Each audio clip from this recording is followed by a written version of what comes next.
6월달 가정예배 혹시 제목이 뭔지 아십니까? 알 수가 없겠죠. 저만 알기 때문에 편안하게 이야기를 할 수가 있습니다. 네 아버지 다윗이 행함같이라고 하는 제목으로 열왕기상 3장을 우리가 살펴봤습니다.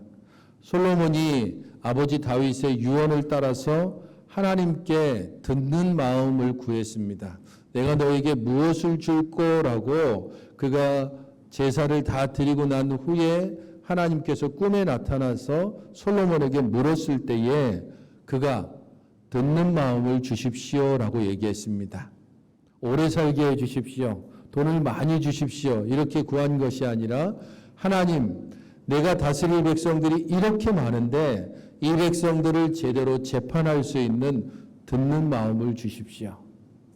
그 솔로몬의 구한 것이 하나님께 너무 기쁨이 돼서 하나님께서 구하지 않았던 지혜와 총명 그리고 부귀와 영광을 함께 주셨다라고 말씀하고 있습니다. 아버지 다윗의 유언을 따라서 하나님의 말씀을 온전히 따르고 하나님의 말씀을 듣는 일에 열심을 냈던 솔로몬 왕, 그가 정말로 끝까지 아버지의 말씀을 따라서 그 아버지의 유언을 따라서 하나님의 말씀을 듣고 하나님을 온전히 섬기며 따랐을까? 오늘 본문은 그에 대한 대답을 우리에게 주고 있습니다. 정말 하나님을 처음에 섬기고 하나님께 겸손한 마음으로 살고 그래서 하나님이 보시기에 아름답고 어여뻤던 솔로몬이 어떻게 타락해 가는가? 어떻게 하나님과 멀어지고 오늘 본문에서 나오는 것처럼 하나님께로부터 돌이켜서 이방의 우상을 따라갔는가 하는 것을 오늘 본문에서 알려주고 있는 겁니다. 왜 솔로몬이 이렇게 하나님께로부터 돌이켜서 다른 길로 갔는가? 그것은 1절부터 3절에 그 이유가 잘 나타나 있습니다. 1절을 보십시오. 바로의 딸 외에 이방의 많은 여인을 사랑했다라고 말하고 있습니다. 2절에서도 솔로몬이 그들을 사랑하였더라라고 말하고 도대체 그들이 누구였길래 얼마나 되길래 라고 하는 말에 대해서 3절에서는 뭐라고 얘기하고 있습니까? 후궁이 700명, 첩이 300명, 도합 1000명의 여인을 솔로몬이 거느리고 있었다라고 말하고 있습니다. 이 여인들이 솔로몬의 마음을 돌아서게 했다고 말씀하고 있는 겁니다. 많은 여인을 사랑했던 결과, 그 결과가 어떻게 나타나고 있는가? 오늘 본문 전체에서 그것은 크게 두 가지 단어로 나타나는데 하나는 마음을 돌렸다라고 이야기하고 있고 또 다른 하나는 다른 신을 따르게 했다라고 말합니다. 그리고 그 결과는 하나님께서 진노하셨다라는 것으로 나타납니다. 우리 초등부하고 중고등부 나눠드린 오늘 본문 내용 중에서 많은 여인을 사랑한 결과가 어떻게 나타났는지 같이 한번 읽어보시겠습니까? 2절 우리 초등부하고 중고등부 같이 읽어보세요. 2절 시작.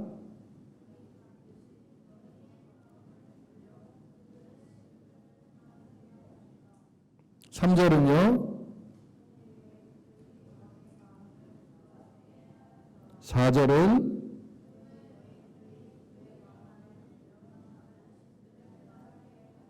5절에서는요.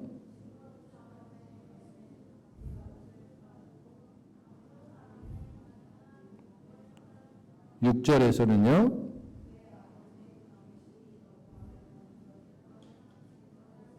그 결과로 9절은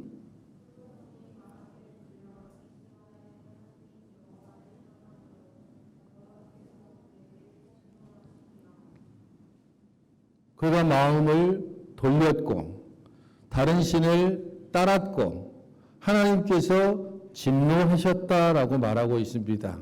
많은 여인을 사랑했던 결과입니다. 왕이 되어서 조심해야 될 것이 있습니다. 하나님께서 그것을 이미 신명기에서 분명하게 말씀했습니다. 너희가 세울 왕, 그 왕은 세 가지를 조심해야 된다. 그것을 신명기 17장 16절과 17절에 이렇게 말씀하고 있습니다. 같이 한번 읽어보시겠습니까? 신명기 17장 16절 17절입니다. 시작. 그는 병마를 많이 두지 말 것이요 그에게 아내를 많이 두어 그의 마음이 미혹되게 하지 말 것이며 자기를 위하여 은금을 많이 쌓지 말 것이니라.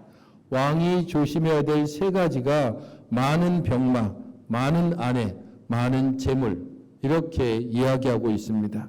군사를 의지하지 말고 또 많은 왕이 많은 여인을 거느렸다는 것은 여러 많은 나라와 외교적인 관계를 맺었다는 겁니다. 그래서 하나님이 아니라 다른 나라를 의지하지 말라는 것과 같습니다. 많은 재물, 곧 재물을 의지하는 것, 그것을 왕은 멀리 해야 된다라고 분명히 신명기에 모세를 통해서 이미 경고했고 가르쳐 줬습니다. 그럼에도 불구하고 바로 이 말씀을 솔로몬이 따르지 않았고 그가 온전히 하나님을 쫓아가지 않았으므로 우리 하나님께서 라고 말씀하는 것입니다. 정말 솔로몬이 끝까지 지켜야 될 것이 어떤 것인가? 10절을 여러분 같이 읽어보시기 바랍니다. 10절입니다. 시작. 이 일에 대하여 명령하사 다른 신을 따르지 말라 하셨으나 그가 여호와의 명령을 지키지 않았으므로 하나님께서 이 일에 대해서 분명하게 명령했다. 그 앞에 구절을 보게 되면 일찍이 두 번이나 그에게 나타나셨다라고 말씀하고 있습니다. 하나님께서 특별히 솔로몬을 사랑해서 두 번씩이나 꿈을 통하여 직접 솔로몬에게 명령을 말씀했습니다. 너는 나를 따라야 될 것이고 내 명령과 나의 율법을 지켜야 한다라고 이야기했습니다. 그렇지만 하나님께서 금지한 이 명령을 솔로몬은 계속해서 따라갔고 하나님께서 그에게 나타나서 무엇을 줄 거라고 했을 때 듣는 마음을 주십시오라고 했던 이 첫 번째 태도를 솔로몬은 잊어버리고 말았습니다. 솔로몬이 하나님께 구했던 듣는 마음, 그것은 지난 6월 달에 살펴봤던 것처럼 두 가지 의미가 있습니다. 하나님, 제게 듣는 마음을 주십시오라고 하는 것은 오직 하나님만을 사랑하라라고 하는 말씀을 따르겠다는 것과 또 하나님께서 주신 말씀을 부지런히 우리의 자녀들에게 가르치겠습니다라고 하는 것을 의미합니다. 듣는 마음은 두 가지라고 했습니다. 첫 번째는 오직 한 분이신 여호와만을 사랑하는 것. 또 하나님께서 주신 말씀을 우리의 자녀들에게 부지런히 가르치는 것. 그것이 바로 듣는 마음의 핵심입니다. 솔로몬은 하나님을 온전히 사랑하는 것에도 실패했습니다. 그리고 이 하나님의 말씀을 자녀들에게 가르치는 것도 실패했습니다. 그래서 듣는 마음이 돌이켜져서 자신의 많은 여인들, 그 여인들에게 듣고 그 여인들의 요구를 들어주기 시작했습니다. 5절을 보면 시돈 사람의 여신 아스다롯을 따르고 암몬 사람의 가증한 밀곰을 따랐다라고 말하고 있습니다. 대표적인 두 신에 대해서 이야기하고 있는데 아스다롯이 어떤 모습을 가지고 있을까? 아스다롯을 보게 되면 그 바벨론의 여신입니다. 사랑과 전쟁의 신이기도 하고 특별히 사자를 타고 다니는, 그래서 누구도 제어할 수 없는 그런 사자를 아예 타고 다니는 정말 힘과 권능이 있는 여신으로 소개되고 있습니다. 밀곰은 어떤 신인지, 저 밀곰은 사진에서 보는 것처럼 소의 머리를 하고 있습니다. 그래서 특별히 이 밀곰이 중요한 것은 저기 지금 앞에 자세히 보이는지 모르겠는데 뭘 드리고 있습니까? 아기를 드리고 있죠. 특별히 이 밀곰은 아이를 제사하는, 유아를 제물로 받는 신입니다. 이 밀곰을 따랐다라고 하는 것은 단순히 밀곰을 섬겼다라는 뜻에서 그치는 것이 아니라 어떤 일이 있었다는 거죠? 이스라엘에서 아이를 제물로 바치는 일들을 솔로몬이 허락했다는 의미입니다. 그것이 예루살렘 안에서 하나님의 성전이 있는 곳에서 그대로 행해졌다는 말입니다. 그래서 지금 솔로몬이 하나님께로부터 마음을 돌렸고 이방 우상을 따랐다라고 하는 것이 얼마나 가증하고 얼마나 심각한가 하는 것을 잘 알 수 있습니다. 하나님을 온전히 사랑하지도 않고 하나님의 말씀을 가르치지 않을 때 그때 어떤 일이 일어나는가? 하나님의 진노가 임할 수밖에 없습니다. 처음부터 솔로몬이 타락한 것도 아니고 처음부터 솔로몬이 저런 길을 갈 것이라고 생각한 것도 아닙니다. 하지만 그가 잊고 있던 것이 있습니다. 솔로몬이 정말 잊고 있던 것들은 4절에 나타나고 있습니다. 4절을 여러분 같이 읽어보시기 바랍니다. 4절입니다. 시작.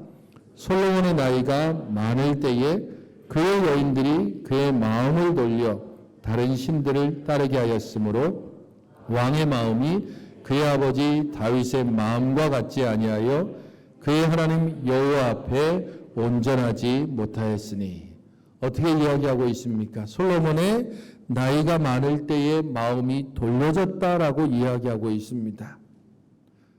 그냥 육체적인 부분에서의 나이의 많은 뿐 아니라 그가 하나님 앞에 변질되었다는 것을 나이가 많아라고 하는 것에 함께 포함하고 있습니다. 젊을 때에 믿음을 온전히 지켜갈 수 있을 때에 자기가 자기 자신을 통제할 수 있을 때에 그때에는 별 문제가 없습니다. 여인들이 어떤 말로 자신에게 요청하고 요구한다 할지라도 그래서는 안 된다라고 분명히 거절할 수 있었습니다. 하지만 나이가 많을 때는 다릅니다. 주도권을 잃을 때에 마음이 약해졌을 때에 혹은 여러 가지 불안한 상황 때문에 흔들리고 있을 그때에 그때 여인들의 요구는 거절할 수 없고 하나씩 둘씩 허락하기 시작했을 때 그때에 예루살렘에 저 아스타롯이 저 밀곰이 그리고 아이들을 제사로 드리는 일들이 하나님의 거룩한 성 예루살렘에서 하나님을 섬기는 성전과 더불어서 같이 우뚝 서서 하나님께 제사하는 일과 거짓 우상에게 아이들을 바치는 일들이 동일하게 일어나고 있습니다. 어떤 때에? 솔로몬의 나이가 많았을 때에 더 이상 자기 자신을 지킬 수 없을 정도로 그의 믿음이 약해지고 자기 자신의 힘으로 지탱할 수 없어서 다른 사람들의 도움을 받는 그런 때가 이르렀을 때에 성도 여러분, 특별히 부모된 여러분, 오늘 본문의 말씀을 생각하면서 우리가 꼭 기억해야 될 일이 있습니다. 우리가 늙어간다는 사실입니다. 그냥 단순히 육체적으로 늙는 것이 아니라 하나님의 말씀을 지속적으로 공급받지 않고 하나님과 매일의 삶을 통해서 교제하지 않을 때 우리의 영은 그리고 우리의 심령은 점점 쇠퇴해져 가고 늙어져 가고 그래서 우리 스스로 통제할 수 없어서 다른 것을 의지할 수밖에 없는 그러한 시절이 온다는 겁니다. 그때에 우리는 더 이상 다른 이들에게 충고하고 다른 이들에게 경고하고 다른 이들을 우리의 말을 또 우리의 삶을 통해서 이끌어가는 존재가 아니라 다른 이들에 의해서 이끌려가는 존재가 됩니다. 부모된 여러분, 우리가 신체적으로 그리고 영적으로 늙어져 가고 쇠퇴해져 가면 더 이상 우리의 말에 힘이 없고 오히려 우리의 자녀들이 우리의 말에 대하여 반발하게 될 것입니다. 더 끔찍한 것은 더 이상 우리의 자녀와 우리 자신들이 같이 말을 할 수 없는 그런 지경에도 이르게 된다는 겁니다. 아이들이 우리의 말을 거부할 뿐 아니라 아예 이야기하는 것조차 그치게 되는 날들이 있게 될 것입니다. 그 날들이 있을 것을 생각하면서 지금 할 수 있을 때에 우리의 자녀들에게 하나님을 어떻게 사랑하는지, 하나님을 어떻게 섬겨야 하는지 말을 통해서도 그리고 우리들의 삶을 통해서도 바른 모범을 보여야 합니다. 본문을 보십시오. 하나님께서 솔로몬에게 대해서 이야기하실 때마다 4절에서도 왕의 마음이 그의 아버지 다윗의 마음과 같지 아니하여라고 말하고 있습니다. 6절에서도 그의 아버지 다윗이 여호와를 온전히 따름같이 따르지 아니하고라고 이야기합니다. 모든 기준이 그의 아버지 다윗입니다. 솔로몬을 판단하고 솔로몬에게 대해서 꾸짖고 솔로몬에게 대해서 진노할 때에도 그 모든 기준이 너의 아버지 다윗 그것과 같지 않았다라고 이야기합니다. 우리의 자녀들에게 우리는 기준이 됩니다. 우리의 기준이 흔들리거나 우리의 기준이 들쭉날쭉할 때 그때 더 이상 우리의 자녀들에게 우리들은 영향력을 미칠 수 없습니다. 하나님을 어떻게 사랑하는지 그리고 하나님께서 우리에게 무엇을 말씀하셨는지 그의 말씀을 가르치며 또한 앞서서 모범을 보여야 합니다. 또한 자녀된 여러분들에게도 줄 말씀이 있습니다. 누구에게 말을 듣고 누구의 말을 더 따르고 누구의 말에 더 귀를 기울이는가 거기에 따라서 우리들의 삶도 그리고 우리들의 미래도 완전히 변한다는 사실입니다. 그 부분은 다음 달 8월 달 본문 특별히 솔로몬의 아들 르호보암의 모습을 보면서 그것을 함께 살펴보게 될 것입니다. 어떻게 듣느냐에 따라 우리와 우리의 가정과 이 나라의 미래가 완전히 바뀔 수 있는 것입니다. 그러므로 사랑하는 성도 여러분, 부모된 우리들은 우리의 자녀들의 기준이 된다는 사실을 알고 하나님 앞에 우리의 기준을 바르게 세워가고 하나님을 온전히 사랑하는 것 그리고 하나님의 말씀을 가르치는 일들에 더 부지런해야 할 것입니다. 자녀된 여러분들은 우리가 누구로부터 듣고 어떤 말을 듣는지를 잘 헤아려서 바르고 온전한 말씀 그리고 바르고 온전한 기준으로부터 말씀을 듣는 훈련을 해야 할 것입니다. 그러면 우리 자신들이 할 수 있는 일들이 아무것도 없을까? 정말 솔로몬이 이렇게 타락해 간 것처럼 우리들도 결국은 세월이 지나면 변질되고 타락해져 가서 결국 끔찍한 결과만을 맞이하게 될까? 그렇지 않습니다. 9절부터 13절이 뒤이어지는 것은 우리에게 소망이 있음을 알려줍니다. 하나님께서 진노하셨다라고 9절에 말씀하시고 이후에 그 진노로 이 나라를 빼앗아서 내 신하에게 줄 것이다라고 말씀했지만 12절을 보게 되면 내 아버지 다윗을 위하여 내 세대에는 이 일을 행하지 않겠다라고 말씀하시고 13절에도 내 종 다윗과 내가 택한 예루살렘을 위해서 이 진노를 잠시 미뤄두겠다라고 말씀하고 있습니다. 당장 심판받아야 하지만 하나님께서 다윗 때문에 그 진노를 미루시겠다라고 말씀합니다. 하나님의 자비하심이 우리에게 있습니다. 하나님의 인내하심이 우리에게 있으므로 온전하지 못한 부모로 살아도 천방지축 같은 그러한 자녀로 자라고 있어도 우리에게 소망이 있고 우리에게 아직 기회가 있는 것입니다. 하나님께서 우리에게 말씀해 주시는 바를 따라 주의 말씀과 은혜를 사모하는 부모, 바르고 온전하게 듣고 그 길을 따라가는 자녀들, 그 자녀들을 통하여 하나님께서 다시 한번 우리에게 자비와 은혜를 부어주시는 것입니다.